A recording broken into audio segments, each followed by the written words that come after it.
श्री गुरुदेव दत्त तेजोमय प्रवास या यूट्यूब चॅनलवर आपल्या सर्वांचे स्वागत आहे. गुरुचरित्र हा एक असा ग्रंथ आहे जो वाचला जात नाही तर तो अनुभवला जातो. जिथे श्रद्धा आहे तिथे चमत्कार आहे आणि जिथे गुरुकृपा आहे तिथे अशक्यही शक्य होत असते.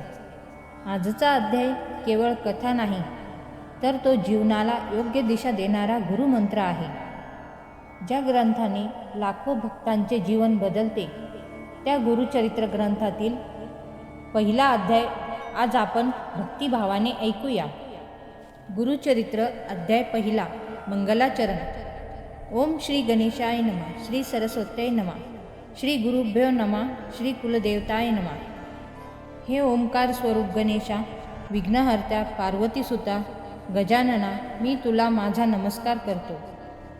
तू लंबोदर, एकदंत, शूर्पकर्ण इत्यादी नावांनी प्रसिद्ध आहेस. तुझ्या हलणाऱ्या कानांपासून जो वारा निर्माण होतो त्या वाऱ्याने तुझ्या साऱ्या भक्तांची संकटे दूर होतात. म्हणून तुला विघ्नांतक, विघ्नहर्ता असे म्हणतात. तप्त सुवर्णांप्रमाणे असलेले तुझे मुख शोभून दिसते. उगवत्या सूर्याप्रमाणे असलेले त्याचे तेज सर्वत्र पसरते. संकटरूपी अरण्य तोडून टाकण्यासाठी तू हातात परशु धारण केले आहेस. तू नागबंध म्हणजेच सर्पाचा कमरपट्टा आणि सर्पाचे यज्ञोपवीत धारण केले आहेस. हे चतुर्भुज विशाल नेत्र विनायका, तू या विश्वाची सर्व संकटे नाहीशी करून त्यांचा सांभाळ करतोस. जे लोक तुझे चिंतन नामस्मरण करतात त्यांना कोणत्याही संकटाची बाधा होत नाही. त्यांचे सर्व मनोरथ तात्काळ सिद्धीला जातात. कोणत्याही मंगल कार्याच्या आरंभी सर्वप्रथम तुलाच वंदन केले जाते. हे लंबोदर गणेशा, तूच 14 विद्यांचा म्हणजे 4 वेद, 6 वेदांगे, पुराणे, मीमांसा, न्यायशास्त्र व धर्मशास्त्र यांचा स्वामी आहेस. तूच वेदशास्त्रे, पुराणे यांचे लेखन केले आहेस. म्हणून तर ब्रह्मदेवादी सर्व देव तुझे स्तवन करतात. हे गणेशा, अजिंक्य अवध अशा त्रिपुरासुराचा वध करण्यापूर्वी भगवान शंकराने तुझे स्तवन केले होते. हरिब्रह्मादी देव कार्यारंभी तुलाच वंदन करतात. तुझ्या कृपेने त्यांना इच्छित गोष्टी प्राप्त होतात. हे कृपानिधी गणनायका, हे मूषकवाहना, ओंकार स्वरूप, दुःखहर्ता, विनायका, मला बुद्धी दे.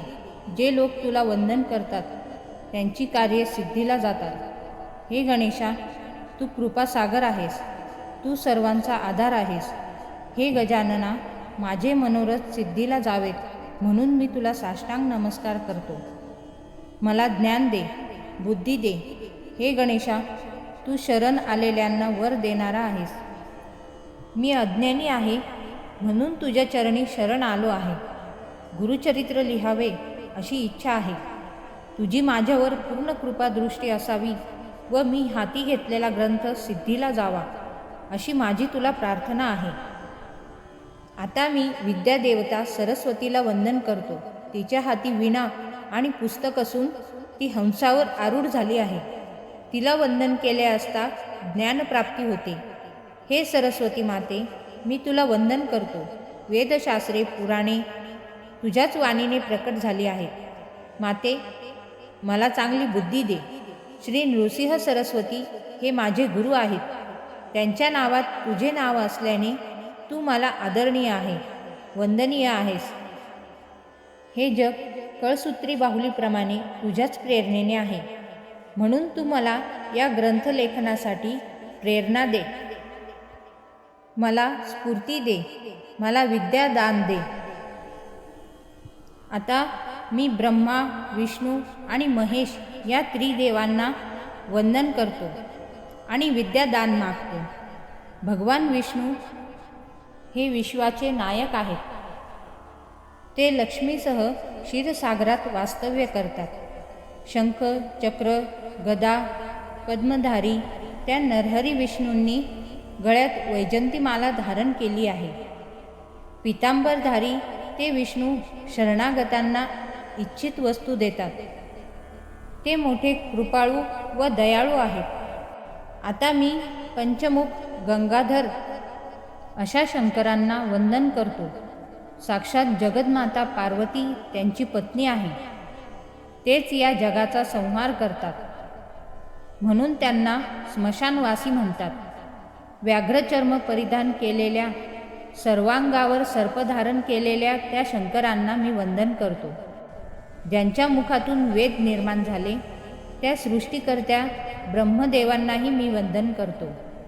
सर्व देव, यक्ष, गंधर्व, किन्नर, सिद्धध्यास, सर्व ऋषीमुनी, पराशर, व्यास, वाल्मिकी इत्यादी सर्वांना मी नमस्कार करतो. माझ्याजवळ कवित्व नाही, ग्रंथरचना कशी करतात ते माहीत नाही. मला मराठी भाषा नीट येत नाही. मला शास्त्रज्ञान नाही. म्हणून आपण सर्वांनी माझ्यावर कृपा करावी. माझ्या या ग्रंथलेखनास सर्वतोपरी मदत करावी. अशा प्रकारे सर्वांना विनंती करून मी माझ्या आईवडिलांना व पूर्वजांना नमस्कार करतो. आपस्तंभ शाखेचे कौंडिन्य गोत्रात जन्मास आलेले सायनदेव हे आमचे मूळ पुरुष. साखरे त्यांचे आडनाव. त्यांचे पुत्र नागनाथ, त्यांचा पुत्र देवरो, देवरोवांचे पुत्र गंगाधर हेच माझे वडील. अश्वलायन शाखेच्या कश्यप गोत्रात जन्मास आलेल्या चौंडेश्वरी यांची कन्या चंपा ही माझी आई. माझे पिता गंगाधर ते सदैव श्री गुरूंचे ध्यान करीत असेत, म्हणून मी माझ्या नावात माझ्या पित्यांचे नाव गोवून सरस्वती गंगाधर असे स्वतःचे नाव धारण केले. श्री गुरूंचे सदैव ध्यान करणाऱ्या सर्व साधू संतांना, संन्यासी, यती, तपस्वी या सर्वांना माझा नमस्कार असो. मी या सर्वांना प्रार्थना करतो की मी अल्पमती आहे. माझे बोबडे बोल गोड मानून घ्या. पूर्वीपासून आमच्या कुलावर श्री गुरूंची कृपा आहे. त्यांनीच मला गुरुचरित्र लिहिण्याची आज्ञा केली. ते म्हणाले, तू आमचे गुरुचरित्र कथन कर. त्यामुळे तुझ्या वंशाला धर्मार्थ, काम व मोक्ष हे चारी पुरुषार्थ प्राप्त होतील. गुरूंची आज्ञा मला प्रमाण आहे. ती आज्ञा म्हणजे प्रसन्न झालेली कामधेनूच. श्री गुरूंच्या आशीर्वादाने माझा हा ग्रंथ सिद्धीला जाईल अशी माझी पूर्ण श्रद्धा आहे. श्री नृसिंह सरस्वती हे त्रयमूर्ती श्री दत्तात्रेयांचा अवतार आहे. त्यांचे चरित्र अगाध आहे, अपार आहे. त्यांचे वर्णन कोण करू शकेल? परंतु प्रत्यक्ष श्री गुरूंनी मला आज्ञा केल्यामुळे मी ते सांगत आहे. ज्याला पुत्रपौत्राची इच्छा असेल त्याने या चरित्राचे नित्य पठन श्रवण करावे. जो या चरित्राचे श्रवण पठन करील त्याच्या घरी लक्ष्मी नित्य वास करील. त्याला सर्व प्रकारची ऐश्वर्य प्राप्त होतील.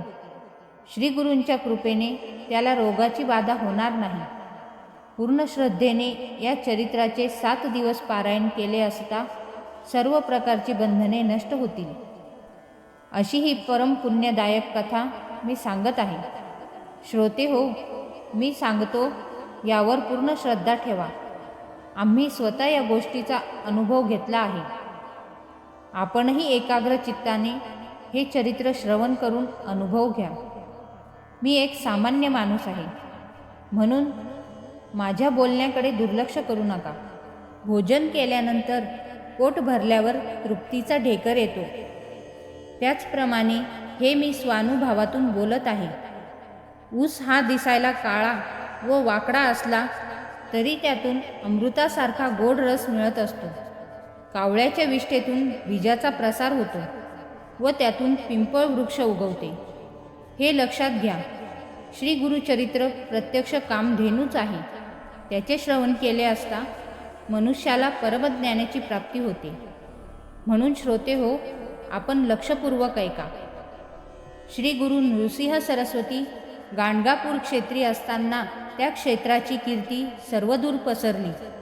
त्या क्षेत्री श्री गुरूंचे कायम वास्तव्य असल्याने असंख्य लोक गाणगापूर येथे तीर्थयात्रेला सतत जात असतात.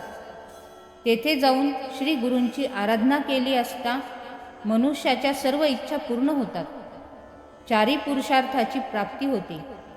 अनेकांनी हा अनुभव घेतला आहे. नामधारक एक भक्त सदैव श्री गुरूंचे चिंतन करीत असे. एकदा त्याला श्री गुरु दर्शनाची तीव्र ओढ लागली, म्हणून तो तहान भूक विसरून गाणगापुराकडे निघाला. आता एकतर श्री गुरूंचे दर्शन तरी घेईन, नाहीतर या नश्वर देहाचा त्याग करीन, असा निर्धार करून तो श्री गुरूंचे स्मरण करीत जात होता. तो मनात श्री गुरूंना आळवीत होता. अहो गुरुदेव, लोखंडाला परिस्पर्श होताच त्याचे सुवर्ण होते असे म्हणतात. आपले नाम परीस आहे, ते माझ्या हृदयात सदैव आहे. असे असता मला इतके दुःख का बरे भोगावे लागते? परिस्पर्शाने जर लोखंडाचे सोने झालेच नाही तर दोष कोणाचा? हे लक्षात घेऊन माझ्यावर कृपा करा. अहो गुरुदेव, आपण कृपावंत आहात, परम दयाळू आहात. सर्वांवर आपण कृपा करता, मग माझ्याबद्दल आपणास दया का बरे येत नाही? आपण मला दर्शन दिले नाहीत तर मी कोठे व कुणाकडे जाऊ? अशा प्रकारे अत्यंत व्याकुळ झालेला तो नामधारक पुन्हा पुन्हा श्री गुरूंची आळवणी करीत होता. अहो गुरुदेव, कलियुगात श्री गुरु हेच आहेत. ते कृपासिंधू आहेत. भक्तांचे कृपासिंधू भक्तांचे रक्षण करतात. ते नृसिंह सरस्वती या नावाने विख्यात होते. ते आपल्या भक्तांचे रक्षण करतील असे वेदवचन आहेत. आपण ती वेदवाणी खरी करून दाखवा. हे दयासागरा, मला भावभक्ती माहीत नाही, माझे मन स्थिर नाही. तुम्ही कृपासागर आहात, माझ्यावर कृपा करा. आई आपल्या बाळाला कधी दूर ठेवते का? तुम्ही तर माझे माता पिता सखा बंधू आहात. परंपरेने तुम्हीच आमची कुलदेवता आहात. आमच्या वंशात परंपरेने आपली भक्ती चालली आहे, म्हणून मी सुद्धा तुमचेच भजन पूजन करीत आहे. हे नरहरी, माझे दैन्य दारिद्र्य दूर करा. तुम्हीच अखिल विश्वाचे पालन पोषण करते आहात, सर्व देवांचे. मग तुमच्याशिवाय दुसऱ्या कोणाकडे काय मागणार? तुम्ही सर्वज्ञ आहात असे पुराणे सांगतात. मग माझ्या मनातील दुःख तुम्हाला का समजत नाही? बाळाला काय हवे आहे हे त्याच्या आईला लगेच समजते. मग मला काय हवे हे तुम्हाला समजत नसेल का? द्यावे तेव्हा द्यावे असे जर तुमचे मत असेल तर मला सांगा. दैत्यबळीने संपूर्ण पृथ्वी तुम्हाला दिली, त्याला तुम्ही पाताळ लोकात पाठविले. तुम्ही श्रीरामावतारात बिभीषणाला लंकेचे राज्य दिले, त्याने तुम्हाला काय दिले? ध्रुवाला तुम्ही अढळ पद दिले, त्याने तुम्हाला काय दिले? परशुरामाने सर्व पृथ्वी निक्षस्त्र करून ब्राह्मणांना दिली, त्यांनी तुम्हाला काय दिले? केवळ तुम्हीच या जगाचे पालन पोषण करणारे आहात. मी एक सामान्य मनुष्य तुम्हाला काय देणार? अहो, साक्षात महालक्ष्मी तुमच्या घरी रात्रंदिन पाणी भरीत आहे. असे असताना तुम्ही माझ्याकडे काय मागता? आणि मी तरी काय देणार? लहान बाळाला दूध पाजणारी आई त्याच्याकडे काय मागते? मागते काहीच नाही. आधी घेऊन मग देणाऱ्याला दाता असे कसे म्हणता येईल? सामान्य मनुष्य अगोदर काहीतरी सेवा घेतो, मग त्याचा मोबदला देतो. याला दातृत्व म्हणत नाही. मेघ जलवृष्टी करून तळी विहीर पाण्याने भरतात, पण तो त्याबद्दल काहीच मागत नाही, कुणाचीही सेवा घेत नाही. आता सेवेबद्दल बोलायचे तर आमच्या पूर्वजांनी अनेक वर्षे तुमची मनोभावे सेवा केली आहे. म्हणजे आमचे वडिलोपार्जित सेवारूपी धन तुमच्याकडे आहे. त्या बदल्यात तुम्ही माझा सांभाळ करा. तुम्ही असते केले नाही तर मीही हे सर्व संतांना सांगून तुमच्याकडून इष्ट ते जिंकून घेईल. खरे तर तुम्हाला काहीच कठीण नाही. मग माझ्याविषयी असे कठोर का वागतात? मी तुमचा दासानुदास आहे. प्रल्हादासारख्या दैत्याचे तुम्ही कैवारी झालात, मग तुम्हाला माझी दया का येत नाही? मी असा कोणता अपराध केला आहे म्हणून तुम्ही माझ्याशी बोलत नाही? आई रागवली तर बालक पित्याकडे जातो, पण पिता रागवला तर तो आपल्या आईच्या कुशीत शिरतो. अहो गुरुदेव, तुम्हीच माझे आई वडील आहात, मग मी कोणाकडे जाऊ? तुम्ही अनाथ रक्षक आहात, म्हणून तुम्हीच माझे रक्षण करा. माझ्या बोलण्याने पाषाणालाही पाझर फुटेल, मग माझ्याविषयी तुम्हाला करुणा का येत नाही? त्या नामधारक शिष्याने आशेपोटी परोपरीने विनवणी केली. कृपाळू गुरुनाथ त्याच्याकडे धावत आले. श्री गुरु येताच त्या नामधारकाने त्यांच्या चरणावर मस्तक ठेवले. त्याचे मन शांत झाले. त्याने आपल्या मोकळ्या केसांनी त्यांच्या चरणावरील धूळ झाडली. डोळ्यातील आनंदाश्रूने त्यांच्या चरणांना स्नान घातले. त्यांची आपल्या हृदय मंदिरात स्थापना करून यथाविधी पूजा केली. त्यांच्या हृदयात श्री गुरु स्थिर झाले. अशा प्रकारे श्री गुरु आपल्या भक्तांच्या हृदयात वास्तव्य करतात. त्यामुळे सरस्वती गंगाधराला अतीव संतोष होतो. अशा रीतीने श्री गुरुचरित्रामृतातील मंगलाचरण नावाचा पहिला अध्याय समाप्त. श्री गुरुदेव दत्तात्रयार्पणमस्तु. आजचा व्हिडिओ आपल्याला आवडला असेल तर कमेंटमध्ये जरूर कळवावे. आध्यात्मिक कथा, बोधकथा आणि प्रेरणादायक कथांसाठी कृपया चॅनलला सबस्क्राईब करावे आणि बेल आयकॉन प्रेस करावे ही विनंती. तर भेटूया पुढील व्हिडिओमध्ये. अवधूत चिंतन श्री गुरुदेव दत्त.